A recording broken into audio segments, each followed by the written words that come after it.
आज की short analysis में हम डिस्कस करेंगे प्लास्टिबैंड्स इंडिया स्टॉक के ऊपर। दोस्तों ये स्टॉक अगर आप देखो तो बिगनिंग ऑफ दिस ईयर जनवरी 2024 से करेक्शन के अंदर चल रहा है। मोटा मोटी देखो तो दोस्तों 8 महीने यानी पूरा 2 क्वार्टर इसने करेक्शन में बिता दिया। और करेक्शन में भी दोस्तों इसने दोनों तरह का करेक्शन दिया। इसने प्राइस वाइज करेक्शन भी दिया और टाइम वाइज करेक्शन भी दिया है।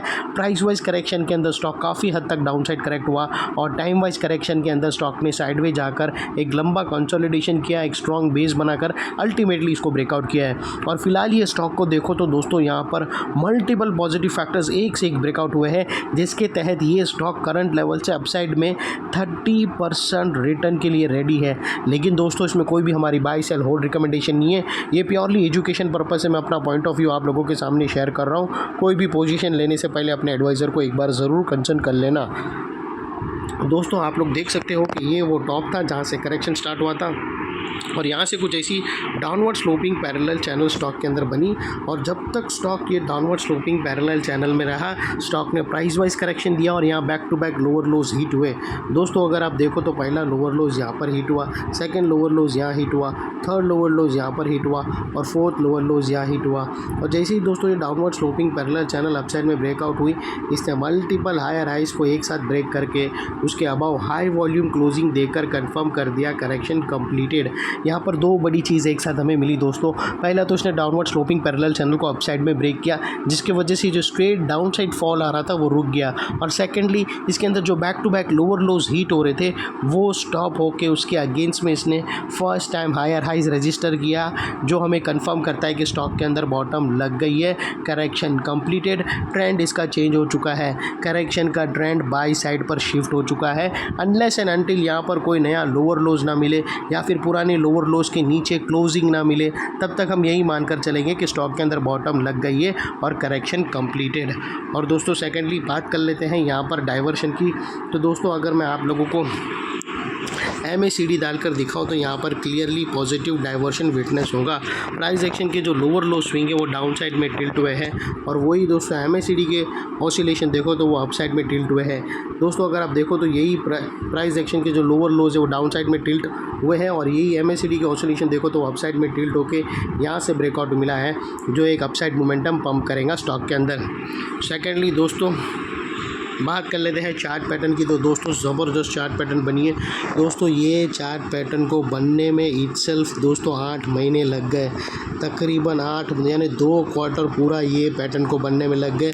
वो लिहाज से दोस्तों इसका रिटर्न भी इतना बड़ा है, वो कोई अचरज की बात नहीं है। जनरली दोस्तों 3 महीने का कंसोलिडेशन अगर आपको 20% दे सकता है, तो 8 महीने का कंसोलिडेशन तुमको 30% ईजीली दे सकता है।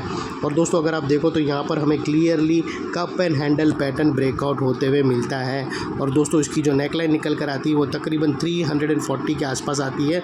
और दोस्तों ये जो इनसाइड रेंज है कप एंड हैंडल पैटर्न की दोस्तों, ये तकरीबन 30% की है। जो ये नेकलाइन से ब्रेकआउट होने के बाद अपसाइड सस्टेन मूव स्टार्ट होगा तो 30% तक रिटर्न देगी। और वो लिहाज से दोस्तों स्टॉक का जो टारगेट्स निकल कर आता है वो सीधा 450 रुपीज़ का आता है दोस्तों, जो तकरीबन 30% है नेकलाइन से। और दोस्तों यहाँ पर स्टॉप लॉस रखने के मल्टीपल ऑप्शन अवेलेबल है आप। और जनरली दोस्तों मैं आप लोगों को बहुत बार बता चुका हूँ कि 2 पैटर्न ऐसे हैं जिसके स्टॉप लॉस ऑलमोस्ट फिक्स्ड होते हैं। वो अनलेस एंड अनटिल अगर उन लोगों का जो हेड एंड शोल्डर पैटर्न और कप एंड हैंडल पैटर्न है, 2 ऐसे पैटर्न हैं जिसके स्टॉप लॉस फिक्स्ड होते हैं। अगर हेड एंड शोल्डर पैटर्न में अगर शोल्डर बड़ा नहीं है, नॉर्मल है, तो राइट शोल्डर के लो के नीचे स्टॉप लॉस होता है। और कप एंड हैंडल के अंदर हैंडल का जो लो रहता है उसके नीचे स्टॉप लॉस होता है। बट दोस्तों आप अपने हिसाब से अगर चेंज करना चाहते हो तो कर सकते हो। आप फर्स्ट ब्रेकआउट कैंडल के लो के नीचे क्लोजिंग बेसिस पे रख सकते हो, या फिर नियरेस्ट लोअर स्विंग के नीचे रख सकते हो, या फिर अगर हैंडल बड़ा नहीं है तो हैंडल के नीचे भी रख सकते हो।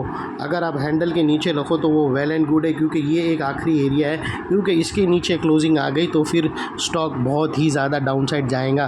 तो ये बहुत ही इंपॉर्टेंट सपोर्ट रहता है। इसके नीचे क्लोजिंग बेसिस पे ही तुम स्टॉप लॉस रखो तो वेल एंड गुड रहेगा। और इतना मेक श्योर करना है कि आपका स्टॉप लॉस आपका जो रिस्क टू रिवॉर्ड रेशियो है वो एटलीस्ट 1:2 या 1:1.5 के आसपास होना चाहिए।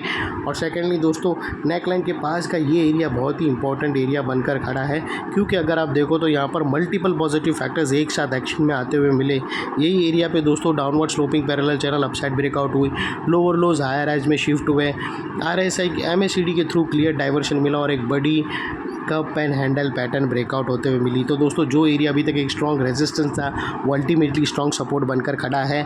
और इन केस अगर स्टॉक अपसाइड मोमेंटम स्टार्ट किया और टारगेट से पहले कहाँ पर भी बीच में सेलिंग प्रेशर फेस किया और वो नेकलाइन को रिटेस्ट करने आया, तो दोस्तों नेकलाइन रिटेस्ट के टाइम पे नेकलाइन का ये एरिया सामने आके एक स्ट्रॉन्ग सपोर्ट का काम करेगा और स्टॉक को अपसाइड में पुश करेगा या फिर साइडवे कंसोलिडेशन में। और इतने बड़े स्ट्रॉन्ग सपोर्ट के नीचे तुम्हारा स्टॉप लॉस आना चाहिए जो आसानी से हिट ना हो।